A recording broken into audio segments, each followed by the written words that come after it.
আসলে যে যেটা খেতে ভালোবাসে না সে সেটা রান্না করতেও চায় না, আর যদিও বা রান্না করে সেটা খুব একটা ভালো হয় না। এইসব বিদেশি খাবার দাবার আমার বাবু ভালো লাগে না। আমি একটু ঝাল ঝাল তেল তেল কষা কষা খেতে খুব পছন্দ করি। এইসব সিদ্ধ শাক না খেয়ে কি আর আমার হয় বলেন তো?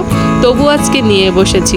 বর আস্ত একটা মুরগি নিয়ে এসেছিল, সেইটা নিয়ে যা দারুণ করে ভিডিও বানিয়েছিলাম, সেই ভিডিওটা কিসে কি করে ফোন থেকে ডিলিট হয়ে গেছে। আর এই বুকের মাংসগুলো রেখেছিলাম এই রেসিপিটা করব বলে।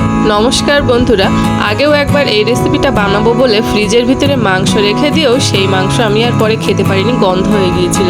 তাই এবার শরীর গলার ভয়েস শুনে বুঝতে পারছেন খুব একটা ভালো নেই, তারপরেও তড়িঘড়ি করে রেসিপিটা করতে বসে গেলাম।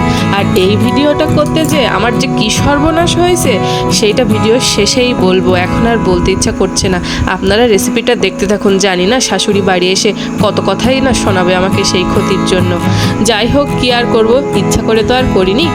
তো বন্ধুরা, মাংসগুলো আমি এখন ছোট ছোট টুকরো টুকরো করে কেটে নিচ্ছি।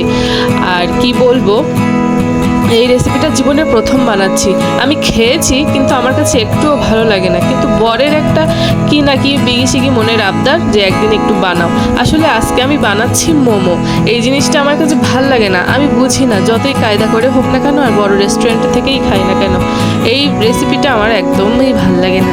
আমার কোথায় ডালপুরি ভালো লাগে, চপ ভালো লাগে, বেগুনি ভালো লাগে, পেঁয়াজও ভালো লাগে, মোগলাই পরোটা ভালো লাগে, তো তারপরেও বানাতে হয় অনেক সময়। তো জোর করে বানাতে গেছিলাম বলেই মনে হয় মস্ত বড় বিপদটা হলো। তো বন্ধুরা, আমি মাংসগুলো খুব সুন্দর করে ব্লেন্ডার করে নিয়েছি। মনে হচ্ছিল খেতে কি দারুণ হবে।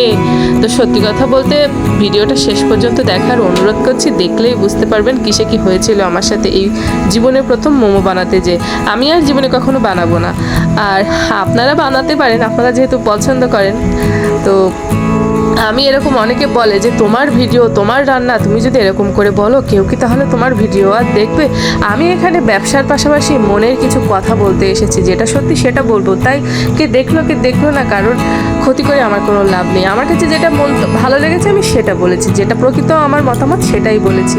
আমি কেন বাড়তি মন্তব্য করতে যাবো? 10-50 জন যার ভিউ হবে তার জন্য মিথ্যে কথা বলে লাভ আছে? ভগবানের কাছে দোষী হয়ে থাকবো।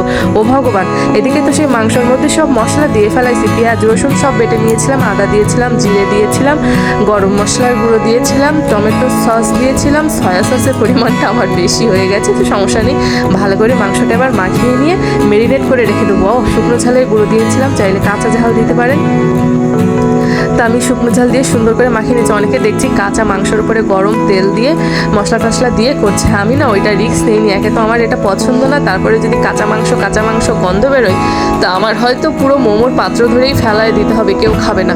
এই জন্য আমি মাংসটা একটু ভেজে নেব বন্ধুরা, তাহলে আমার আর কোনো ভয়ই থাকবে না। তো অল্প একটু তেল দিলেই হবে মাংস ভাজার জন্য। তো আমি কড়াইতে তেল বসিয়ে গরম করে নিয়ে তার ভিতরে ওই যে মেরিনেট করা মুরগির বুকের মাংসগুলো নিয়েছি। এখানে অবশ্যই বুকের মাংস লাগবে, হাড্ডি গুড্ডি নিলে কিন্তু হবে না। তো ভালো সময় লাগেনি খুব একটা, 2-4 মিনিটের মধ্যেই দেখলাম মাংসটা হয়ে গেছে। এরকম করে একেবারে মিহি করা, তো এই জন্য মনে হয় তাড়াতাড়ি হয়ে গেছে। তো যাই হোক, এত সুন্দর গন্ধ বেরোচ্ছিল, মনে হচ্ছিলো এইটা দিয়েই একটা অন্যরকম রেসিপি করি, মোমো না বানিয়ে মাংস ভাজা নামটাম দিয়ে খেয়ে ফেলি। কিন্তু না, আমি যে মোমো বানাবো। তো বন্ধুরা, মাংসটা খুব সুন্দর করে আমার ভাজা করা হয়ে গিয়েছে, আর অল্প কিছু সময় নাড়িয়ে চাড়িয়ে আমি এটা রেখে দেবো। দারুণ একটা সেন্ট বেরোচ্ছে। দেশ এবং দেশের বাইরে থেকে যারা আমার ভিডিওটা দেখছেন, প্লিজ আমার ভিডিওতে লাইক করুন। আপনারা ভিডিও দেখে চলে যান, তবে লাইক করেন না। ভিউ আছে, লাইক নেই। কমেন্ট করবেন আর শেয়ার করবেন তো জানি করবেন না, তবু বললাম। এই যে দেখেন মাংসটাগুলো সুন্দর করে আমি নাড়িয়ে চাড়িয়ে তুলে নিয়েছি, দারুণ সেন্ট বেরোচ্ছিল। আর বেশ অনেকগুলো মাংসই শ্রে, এতগুলো মাংস যদি আমি এমনি খেতাম তাই মনে হয় ভালো হতো। যাই হোক, এবার আমি ময়দা নিয়েছি, আপনারা আটাও নিতে পারেন। আর ময়দার মধ্যে আমি দিয়ে দিলাম লবণ আর তেল।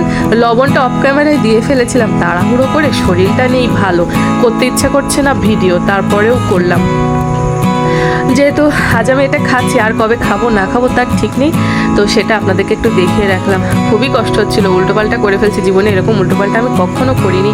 এই ভিডিওটা বানাতে যে পরিমাণ উল্টোপাল্টা আমি করেছি বন্ধুরা, ভিডিওটা দেখলে মনোযোগ দিয়ে বুঝতে পারবেন। ঠিক আছে, আমি কিন্তু ময়দাটা খুব সুন্দর করে মাখিয়ে নিয়েছি। মনে হচ্ছে টপ টপ করে বেলে খানিকটা লুচি ভেজে নিয়ে আসি আর ওই মাংস ভাজা দিয়ে খাই। তো যাই হোক, এখন সুন্দর করে অল্প একটু ময়দা ছড়িয়ে দিয়েছি। দিয়ে রুটির মতো করে বেলবো, ঠিক আছে। এই দেখেন কি সুন্দর করে বেলছে। আগে তো আমি রুটি টুটি বেলতেও পারতাম না, এখন তো কত কিছু শিখেছি। বড় করে একটা রুটি বেলবো, আর আমার শাশুড়ির আমলের একটা বড় গ্লাস আছে স্টিলের, ওইটা দিয়ে সুন্দর করে কেটে নেব, ঠিক আছে। এই যে দেখেন, ভিডিওটা দেখতে থাকুন। ওরে কি জ্বর হয়েছে বন্ধুরা, গায়ে এত ব্যথা হয়েছে, কিছু খেতেও পারছি না। সেদিন বরের জ্বর এসেছিল, বরকে চিকেন রান্না করে দিয়েছিলাম, ওই যে হাতে মাখা চিকেনটা। খেপবার বলছিল কি, আমরা না গালে কিছু বুঝতে পারছি না। যেই না এই কথাটা বলেছিল, প্রচণ্ড রাগ হয়েছিল। মনে হয়েছিল এত কষ্ট করে রান্না করলাম আর গালে দিতে না দিতেই দেখো কীরকম করে বললো। তখন তো বুঝিনি বন্ধুরা, জ্বর আসলে যে কীরকম হয়। ওরও জ্বর এসেছিল, তো ওকে খানিকটা বকাঝকা করেছিলাম। তারপরে আজকে যখন নিজের জ্বর এসেছে না, তখন বুঝতে পারছি কিছুই খেতে ইচ্ছা করছে না, কিন্তু অনেক কিছু খেতে লোভ হচ্ছে, ভাজা পোড়া এসব। কিন্তু আবার সামনে মাথায় দিলে খেতে পারছে না। দেখেন একটা মোমো বানিয়ে ফেলেছি, কিন্তু ক্যামেরার মধ্যে তো আমার হাতটা দেখা গেছে, বেশি মোমো বানানোটা দেখা যায়নি।